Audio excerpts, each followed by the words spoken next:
ನರೇಂದ್ರ ಮೋದಿ ಅವರ ಹತ್ರ 30 ಸೆಕೆಂಡ್ಗಳ ಒಳಗಡೆ 2 ಬಾರಿ ರಾಜೀನಾಮೆ ನೀಡಕ್ಕೆ. ನಮಸ್ಕಾರ ವೀಕ್ಷಕರೇ, ಇದು ಈಗಲ್ಲೈ, ನಾನು ಪ್ರಭು.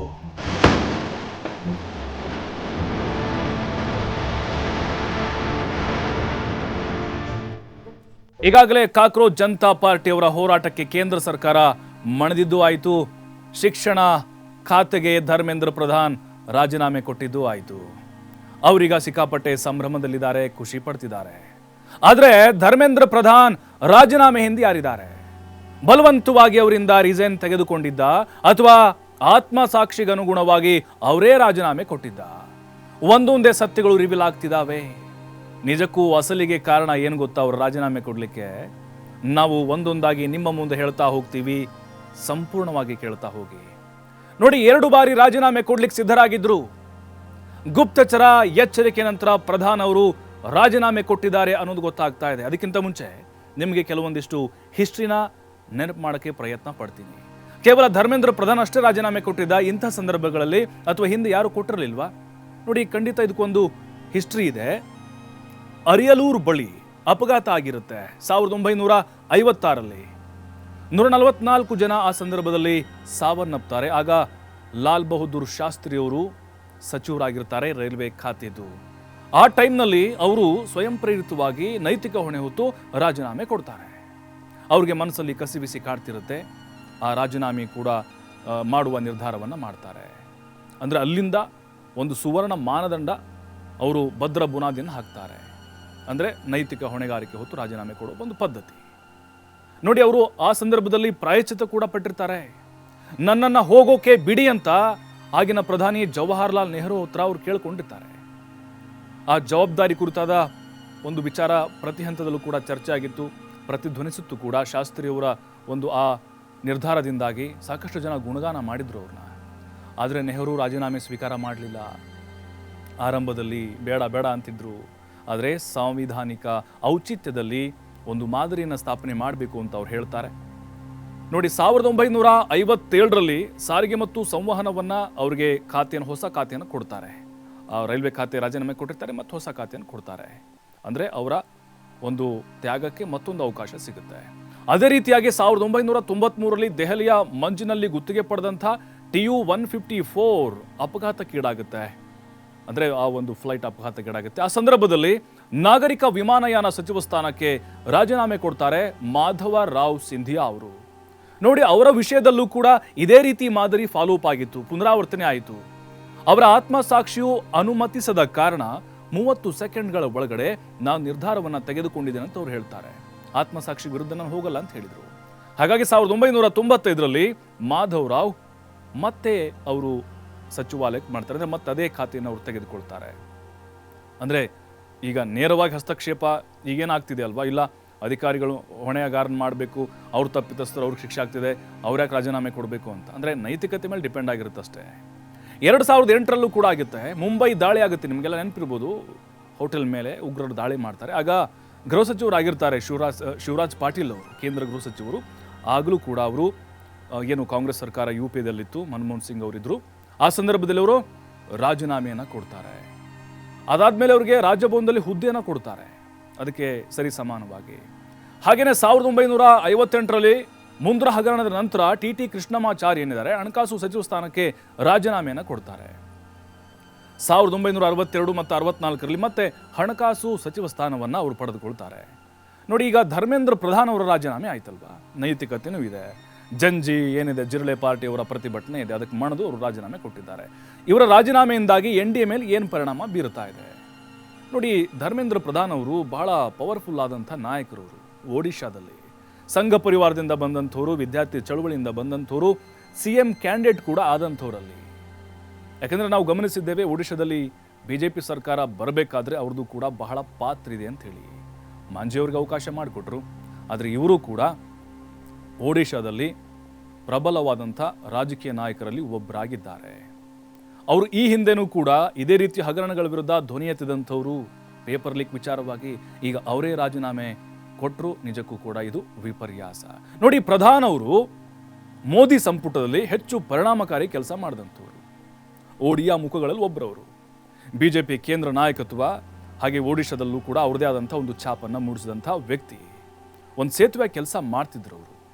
2024ರಲ್ಲಿ ನವೀನ್ ಪಟ್ನಾಯಕ್ ಅವರ BJDಯನ್ನು ಉರುಳಿಸುವಲ್ಲಿ ಸಕ್ಸಸ್ ಕೂಡ ಆಗ್ತಾರೆ. ಓಕೆ, ಇದೆಲ್ಲವೂ ಕೂಡ ಆಯಿತು. ಧರ್ಮೇಂದ್ರ ಪ್ರಧಾನ್ ಅವರು ಏಕಾಏಕಿ ರಾಜೀನಾಮೆ ಕೊಟ್ಟಿದ್ದ? ಇಲ್ಲ, ಅದರ ಹಿಂದೆ ಹಲವು ಕಾರಣಗಳು ಕೂಡ ಇದ್ದಾವೆ. 2 ಬಾರಿ ರಾಜೀನಾಮೆ ನೀಡಕ್ಕೆ ಸಿದ್ಧರಾಗಿದ್ದರಂತೆ ಧರ್ಮೇಂದ್ರ ಪ್ರಧಾನ್. ಈಗ ಗೊತ್ತಾಗ್ತಿದೆ ಈ ರಹಸ್ಯ. ಇದು ಅವರು 2 ಬಾರಿ ರಾಜೀನಾಮೆ ನೀಡೋಕೆ ಪ್ರಯತ್ನ ಪಟ್ಟ ನಂತರವೂ ಕೂಡ ಸರ್ಕಾರ ಅವರ ಬೆನ್ನಿಗಿತ್ತು. ಪ್ರಧಾನಿ ನರೇಂದ್ರ ಮೋದಿ ಅವರು ಅವರ ರಾಜೀನಾಮೆಯನ್ನ ಅಂಗೀಕರಿಸಲಿಲ್ಲ. ಅಂತಿಮವಾಗಿ ಸಂಬಂಧಪಟ್ಟಂತಹ ಮೂಲಗಳ ಪ್ರಕಾರ ನಾವು ನೋಡೋದಾದ್ರೆ ಗುಪ್ತಚರ ವರದಿ ಬರುತ್ತೆ. ಏನಂತ ಬರುತ್ತೆ?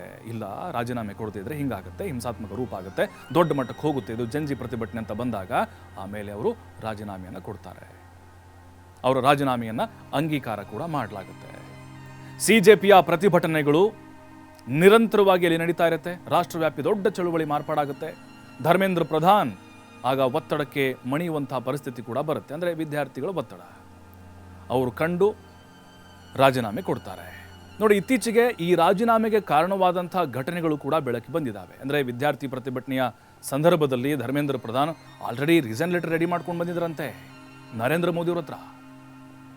ಇದು ಯಾವಾಗ 20ನೇ ತಾರೀಕು ಹಿಂಸಾತ್ಮಕ ರೂಪ ಪಡೆದುಕೊಂಡಿತ್ತಲ್ಲ, ಅವಾಗಿದು. ಅದಕ್ಕಿಂತ ಮುಂಚೆನೇ ಬಂದುಬಿಟ್ಟಿದ್ರು ಅವರು. ಸರ್, ರಾಜೀನಾಮೆ ಕೊಟ್ಬಿಡ್ತೀನಿ, ಬೇಡ, ಸುಮ್ಮನೆ ಯಾಕೆ ನಿಮ್ಮ ಕೆಟ್ಟ ಹೆಸರು ಅಂತೇಳಿ. ಆವಾಗ ನರೇಂದ್ರ ಮೋದಿಯವರು, ಬೇಡಪ್ಪ, ಒಳ್ಳೆ ಕೆಲಸ ಮಾಡಿದ್ದೀರಾ, ನೀವು ಅತಿ ಹೆಚ್ಚಿನ ಅವಧಿಯಲ್ಲಿ ಶಿಕ್ಷಣ ಸಚಿವರಾಗಿದ್ದೀರಿ, ನಿಮ್ಮ ತಪ್ಪೇನಿಲ್ಲ, ಹೀಗೆ ಕೆಲವೊಂದಿಷ್ಟು ವಿಚಾರಗಳನ್ನ ಗಮನಕ್ಕೆ ತಂದ್ರಂತೆ. ಅದಾದಮೇಲೆ ಅವರು ಸುಮ್ಮನಾಗಿದ್ದರು. ಮತ್ತೆ ಒತ್ತಡಕ್ಕೆ ಮಣಿಲೇಬೇಕಾಯಿತು. 20ನೇ ತಾರೀಕು ಉನ್ನತ ಮಟ್ಟದ ಒಂದು ಸಚಿವರ ಸಭೆ ಆಗುತ್ತೆ. ಆಗ ರಾಜೀನಾಮೆ ಪ್ರಸ್ತಾಪ ವಿಚಾರ ಮುಂದಿಡ್ತಾರೆ. ಅದಾದ ನಂತರದಲ್ಲಿ ಮೋದಿಯವರು ಅವರು ಮನವೊಲಿಸುವಂಥ ಪ್ರಯತ್ನ ಮಾಡ್ತಾರೆ. ಅದು ಕೂಡ ಆಗಲಿಲ್ಲ.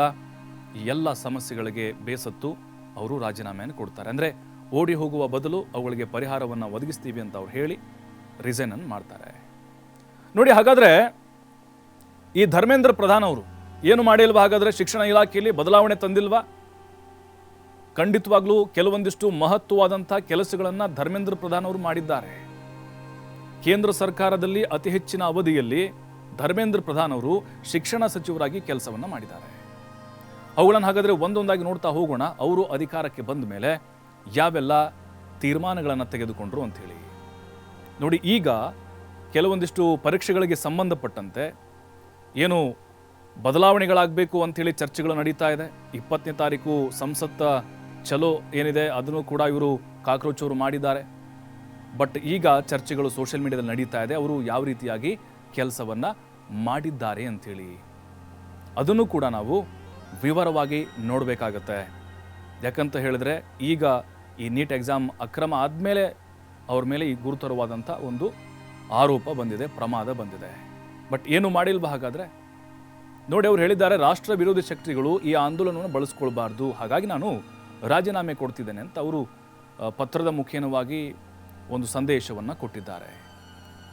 ಡಿಜಿಟಲ್ ಮಾನಿಟರಿಂಗ್ ಸಂವೇದನಾಶೀಲ ವಿಷಯಗಳನ್ನು ಕೂಡ ಧರ್ಮೇಂದ್ರ ಪ್ರಧಾನ್ ಅವರು ಕೇಂದ್ರ ಶಿಕ್ಷಣ ಸಚಿವರಾಗಿ ಅವರು ಅವರ ಅವಧಿಯಲ್ಲಿ ಮಾಡಿದ್ದಾರೆ. ನೋಡಿ, ಪ್ರಮುಖ ಬದಲಾವಣೆಗಳು ಹಾಗಾದರೆ ಏನು ಮಾಡಿದರು, ಯಾವ ರೀತಿ ವೇಗಗೊಳಿಸಿದ್ರು ನೋಡಿ. ರಾಷ್ಟ್ರೀಯ ಶಿಕ್ಷಣ ನೀತಿ NEP ಏನಂತೆ 2020 ಅದಕ್ಕೆ ವೇಗ ಕೊಟ್ಟರು. 5+3+3+4 ಶಿಕ್ಷಣ ಮಾದರಿ ಅನುಷ್ಠಾನ ಆಯಿತು. ಕೌಶಲ್ಯಾಧಾರಿತ ಶಿಕ್ಷಣಕ್ಕೆ ಹೆಚ್ಚಿನ ಒತ್ತು ಕೊಟ್ಟರು. ಮಾತೃಭಾಷೆಯಲ್ಲಿ ಪ್ರಾಥಮಿಕ ಶಿಕ್ಷಣಕ್ಕೆ ಉತ್ತೇಜನ ಕೊಟ್ಟರು ಮತ್ತು ಬಹುಶಾಖಾ ಶಿಕ್ಷಣ ವ್ಯವಸ್ಥೆಗೆ ಪ್ರೋತ್ಸಾಹ ಕೊಟ್ಟರು. ಮತ್ತು ಕ್ಯೂಟ್ ಏನಿದೆ, ಕಾಮನ್ ಯೂನಿವರ್ಸಿಟಿ ಎಂಟ್ರೆನ್ಸ್ ಟೆಸ್ಟ್, ಅದನ್ನು ಕೂಡ ವಿಸ್ತರಣೆ ಮಾಡ್ತಾರೆ. ಕೇಂದ್ರ ವಿಶ್ವವಿದ್ಯಾಲಯಗಳ ಪ್ರವೇಶಕ್ಕೆ ಸಾಮಾನ್ಯ ಪರೀಕ್ಷೆ ಆಗಿರ್ಬೋದು, ವಿವಿಧ ಬೋರ್ಡ್ಗಳ ಅಂಕಗಳ ವ್ಯತ್ಯಾಸದ ಪರಿಣಾಮವನ್ನು ಕಡಿಮೆ ಮಾಡುವಂಥ ಪ್ರಯತ್ನ, ಹಾಗೆ ಒಂದೇ ಪರೀಕ್ಷೆಯ ಮೂಲಕ ಹಲವು ವಿಶ್ವವಿದ್ಯಾಲಯಗಳಿಗೆ ಅರ್ಜಿ ಸಲ್ಲಿಸುವಂಥ ಅವಕಾಶ ಆಗಿರ್ಬೋದು, ಮತ್ತು NCF ಏನಿದೆ, ಹೊಸ ಪಠ್ಯಕ್ರಮ ಏನಿದೆ, ಅದಕ್ಕೂ ಕೂಡ ಸಾಕಷ್ಟು ಬದಲಾವಣೆಗಳನ್ನು ತರುವಂಥ ಪ್ರಯತ್ನವನ್ನು ಮಾಡಿದರು. ಪಠ್ಯಭಾರ ಕಡಿಮೆ ಮಾಡುವಂಥ ಪ್ರಯತ್ನ ಮಾಡಿದರು. ಹಾಗೆ ಅನುಭವಾಧಾರಿತ ಮತ್ತು ಚಟುವಟಿಕೆ ಆಧಾರಿತ ಕಲಿಕೆಗೆ ಒತ್ತು ಕೊಟ್ಟರು.